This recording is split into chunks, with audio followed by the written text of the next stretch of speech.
The stranger in the ruins. The battlefield was silent now. Too silent.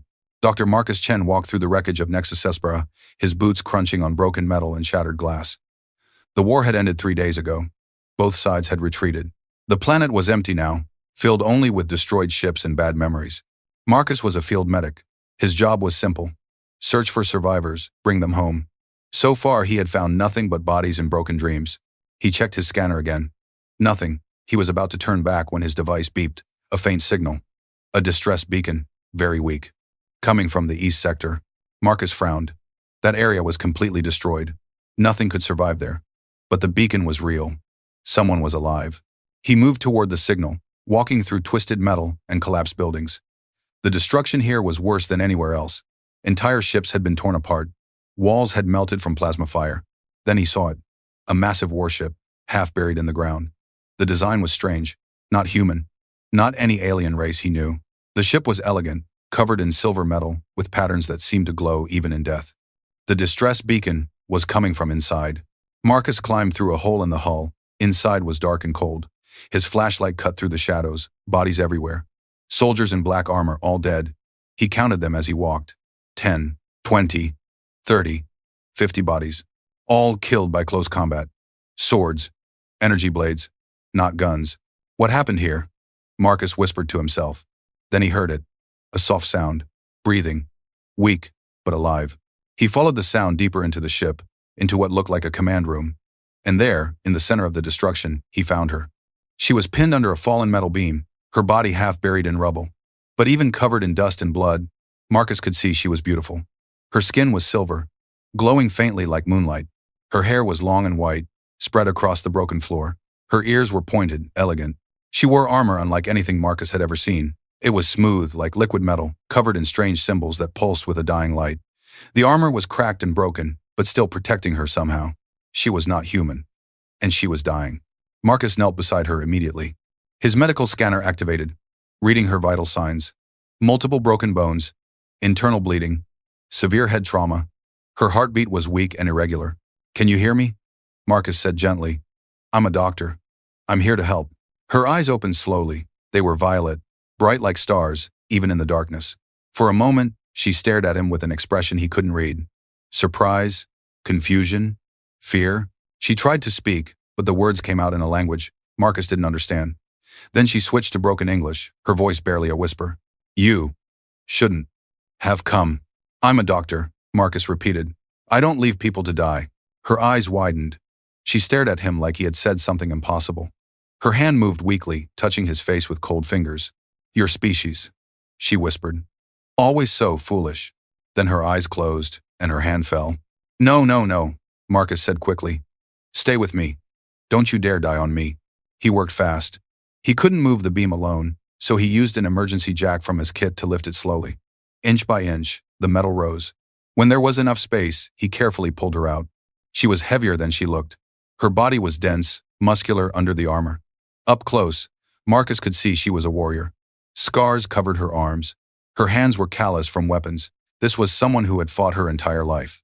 He immediately started emergency treatment. He stopped the bleeding, stabilized her broken bones, gave her medicine to help her breathe. His hands moved with practiced skill, doing what he had done 1,000 times before. "One more life saved," Marcus muttered. "One more miracle." It took him 2 hours to stabilize her enough for transport. He carried her back to his ship, struggling under her weight. When he finally got her into his medical bay, he laid her on the table and started proper treatment.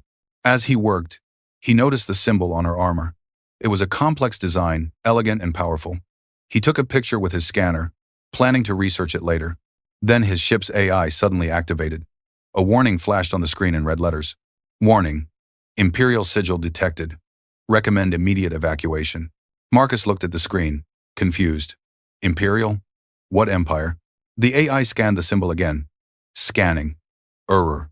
Clearance level insufficient. This individual's identity is classified at Galactic Council level. Marcus felt a cold feeling in his stomach. He looked down at the unconscious woman on his medical table. Her silver skin glowed softly under the lights. Her breathing was steady now. Peaceful. "Who are you?" Marcus whispered. The woman didn't answer. She slept, unaware that she had been saved by a human who didn't know he had just rescued the most dangerous person in the galaxy. Outside the ship, stars glittered in the darkness. And somewhere far away, in a throne room across the stars, an empress sat on a stolen throne and smiled. Her sister was dead. The war was won, or so she thought. The warrior's secret. Marcus woke to the sound of his own heartbeat, or rather, to the knife pressed against his throat. "Don't move," a cold voice whispered in the darkness. His eyes adjusted. The woman from the ruins stood over him, her violet eyes glowing in the dim light of his ship. She was awake, and she was fast. The knife in her hand was made from a shard of her own broken armor. "How did you scan me?" she demanded. Her voice was sharp, dangerous. "What did you learn?" Marcus kept perfectly still. "My AI tried. It was blocked. I know nothing about you." For 3 long seconds, she stared at him, reading his face, searching for lies. Then, slowly, she lowered the knife. "Good," she said. "Then you can still live." She stepped back, and Marcus finally breathed. He sat up carefully, watching her. She was different now. Awake. She didn't look like a dying warrior. She looked like a predator. "You saved my life," she said. "Not as a thank you, but as a statement of fact." "Why?" "I'm a doctor," Marcus said. "It's what I do." "No." She shook her head. "Humans don't risk their lives for strangers, especially not for aliens." "What do you want? Money? Information? A favor?" Marcus blinked. "Nothing. I don't let people die." She stared at him like he was speaking an alien language. "You expect no payment? No blood debt? No contract?" "No." "Impossible." She turned away, her hand touching the wall as if needing support. "No one heals for free. Not in any civilized system." "Maybe I'm not civilized then," Marcus said quietly. She looked back at him, and for the first time, he saw something other than coldness in her eyes. Confusion. Curiosity. "What's your name?" Marcus asked. She hesitated. "Sierra. Just Sierra. That's all you need to know." "Okay, Sierra, I'm Marcus. And you're still injured. Let me check your wounds." She didn't argue. Over the next 5 days, a strange routine formed. Marcus treated her injuries. She watched him with constant suspicion. Slowly, very slowly, she began to relax. On the 3rd day, she asked her first real question. "This medicine," she said, holding up a pain relief patch. "You give it freely to anyone injured?" "Yes." "Even enemies?" "Even enemies. Pain is pain. Suffering is suffering." Sarah sat in silence for a long time. Then she said something Marcus would never forget. "In my world, mercy is weakness. Healing is a transaction. You save someone, they owe you their life." She looked at him. "Your species is fragile, weak, yet you choose compassion over survival. Why?" Marcus smiled. "Because we're human. We're not trying to be the strongest. We're trying to be the kindest. Kindness doesn't win wars." "No," Marcus agreed. "But it wins something better. It wins peace." Sierra looked at him like he was the most dangerous creature she had ever met. On the 6th day, everything changed. Marcus's ship alarms screamed to life. Red lights flashed everywhere. "Incoming vessel," the AI announced. "Armed. Weapons locked on our position." Marcus ran to the cockpit. A massive hunter ship appeared on his screens, 10 times bigger than his medical shuttle. A voice crackled through the communication system. Deep, mechanical, threatening. "Surrender the Valari fugitive immediately, or be destroyed." Marcus's blood went cold. He looked back at Sierra, who had gone completely still. "Fugitive?" Marcus said. "What did you do?" Sierra's face was emotionless, cold as ice. "I exist. That's enough." The hunter ship fired a warning shot that shook Marcus's entire vessel. "You have 30 seconds, the voice said. "Give us the traitor, or die with her." Marcus looked at his weapon systems. He had none. His ship was a medical transport.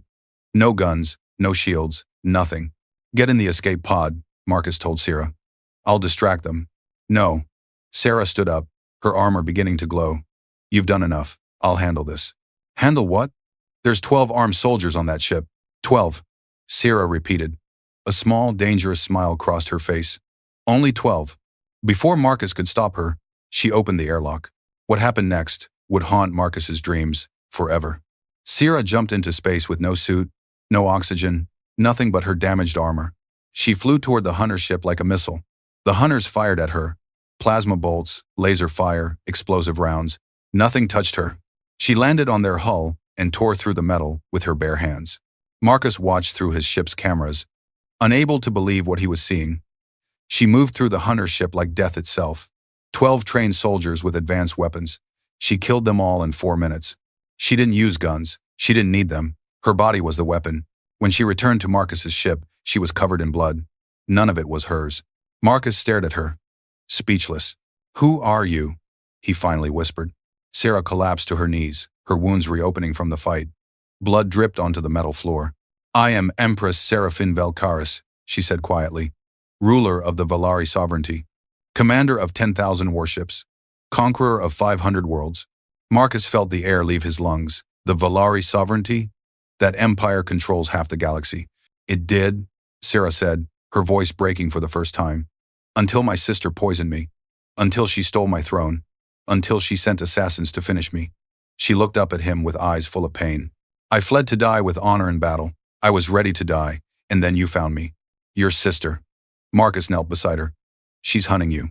She's hunting everyone who was loyal to me. She's killing thousands to secure her stolen throne." Sarah's hand gripped his arm. "I shouldn't have let you save me. Now you're in danger too." Marcus helped her to her feet. "Then we run. We hide. No." Sarah's voice turned cold again. "I am Empress. I do not run. I do not hide. You'll die. Perhaps." Sarah looked at him with something that might have been sadness. "But you taught me something, human. You showed me mercy when the galaxy showed me none. If I die, I die, knowing one person saw me as more than a weapon." Before Marcus could respond, his ship's long-range scanner beeped. His face went pale. "What is it?" Sarah asked. Marcus turned the screen toward her. 50 more hunter ships were approaching. And behind them, something much worse. A Valari Imperial Dreadnought, the largest warship class in the known galaxy. "She sent an entire fleet," Marcus whispered. "Your sister really wants you dead." Sarah smiled, but it didn't reach her eyes. "No. She's afraid. Afraid that I'll return. Afraid that I'll take back what's mine." "Can you?" Sarah looked at the approaching fleet. Then she looked at Marcus. At this fragile human who had saved her life for nothing in return. "Ask me again," she said quietly, "after I show you what an empress can really do." The empress's choice.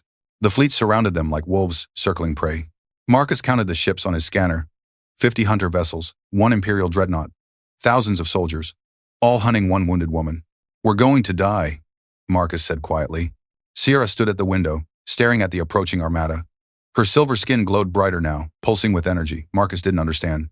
"You are going to live," she corrected. "I made sure of it." Marcus looked at his navigation panel. His ship was moving, but he wasn't controlling it. "What did you do?" "I programmed an escape route into your systems 3 days ago," Sierra said calmly. "When the battle starts, your ship will jump to hyperspace automatically. You'll be far away before they even notice." "And you?" "I stay. I fight. That's suicide." Sierra turned to face him. Her violet eyes were calm, accepting. "I am Empress. I do not abandon my people, even if they've abandoned me." The communication system crackled to life. A woman's voice filled the ship. Cold, powerful, cruel. "Dear sister," the voice purred. "Still alive? How disappointing." Sierra's entire body tensed. "Kaltara." On the main screen, a face appeared. She looked like Sierra but twisted, darker. Her eyes were red instead of violet. Her smile was sharp like broken glass. "You should have died quietly," Kaltara said. "Instead, you embarrass our family by hiding behind a human." "I'm not hiding," Sierra replied, her voice steady. "I'm healing. There's a difference." Kaltara laughed. "Healing? You? The great Empress Seraphine, who conquered worlds without mercy, now needs a doctor?" She leaned closer to the camera. "How weak you've become." Marcus stepped forward. "She's not weak. She's strong enough to know when to accept help." Kaltara's eyes shifted to him. "Ah, the pet human speaks. Tell me, little doctor, do you know what your patient has done? How many worlds she burned? How many millions she killed to build her empire?" Marcus looked at Sarah. She didn't deny it, didn't defend herself. "I know what she was," Marcus said. "I also know what she can become." "Poetic," Kaltara mocked, "but meaningless." "Sister, I'll make you an offer. Surrender now. Face execution with dignity. And I'll let your human friend live." "No," Sarah said immediately. "Then you both die." How romantic. The screen went black. Weapons systems on all 50 ships activated. Energy signatures spike. They were preparing to fire. Marcus grabbed Sarah's arm. "Please, come with me. We can escape. We can." "Marcus." Sarah placed her hand over his. Her skin was warm now, burning with energy. "In 6 days, you've shown me more kindness than I experienced in 50 years of ruling. You asked for nothing, expected nothing. You just cared. Of course I cared. You're my patient." "No." Sierra's voice cracked. "I'm your friend. Aren't I?" Marcus felt his throat tighten. "Yes, You are. Then trust me. Sierra stepped back. Her armor began to glow brighter, symbols lighting up across every surface. I need you to survive this. I need you to remember that even Empresses can change. Can you do that for me? Before Marcus could answer, Sierra placed her hand on his chest. Energy flowed from her palm into him. His body went numb. I'm sorry, she whispered. The escape pod door slammed shut with Marcus inside. He pounded on the glass, screaming her name. But it was too late. The pod launched automatically, rocketing away from the battle. The last thing he saw was Sarah, standing alone in the ship, facing an entire fleet. Then his pod jumped to hyperspace, and she was gone. Marcus's pod drifted for 2 days before rescue found him. When they pulled him aboard, he immediately demanded access to a communication terminal.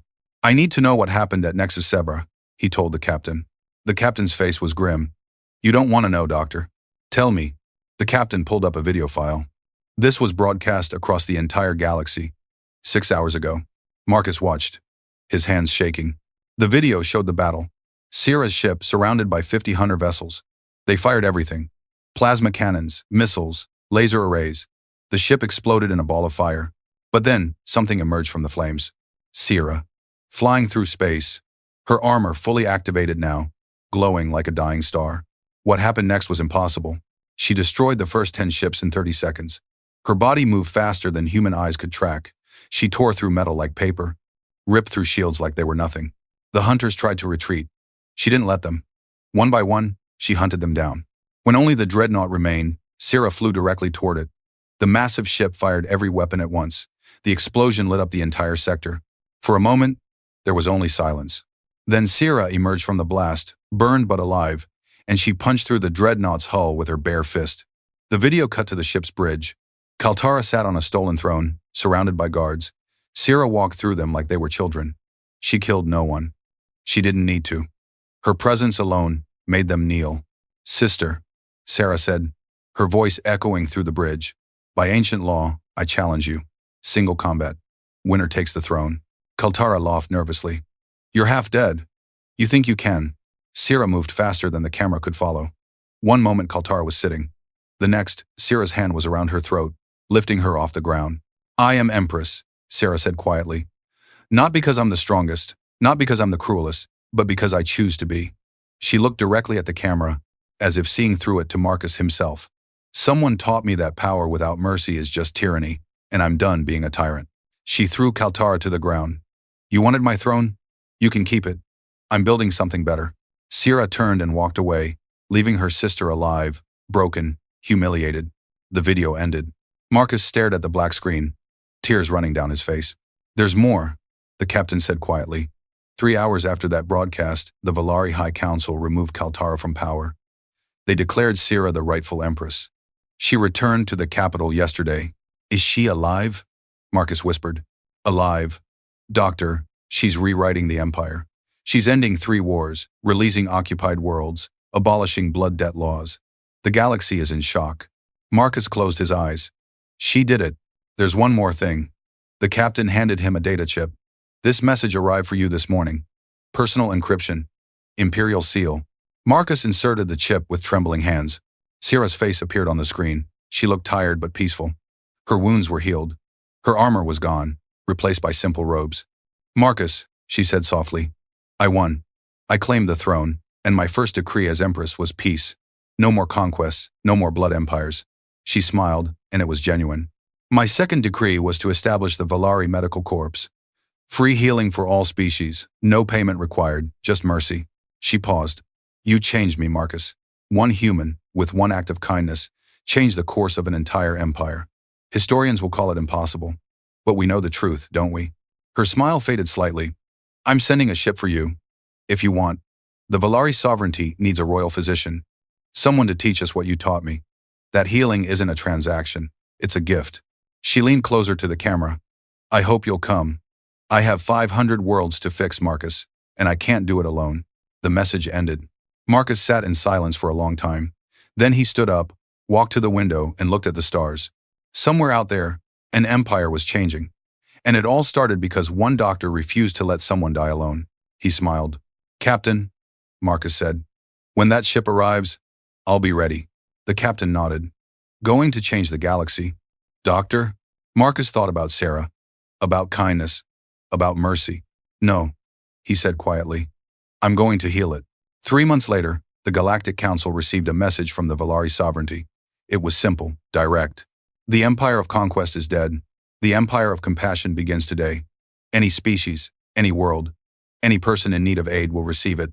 No cost, no debt, no conditions. This is the promise of Empress Seraphine Velcaris.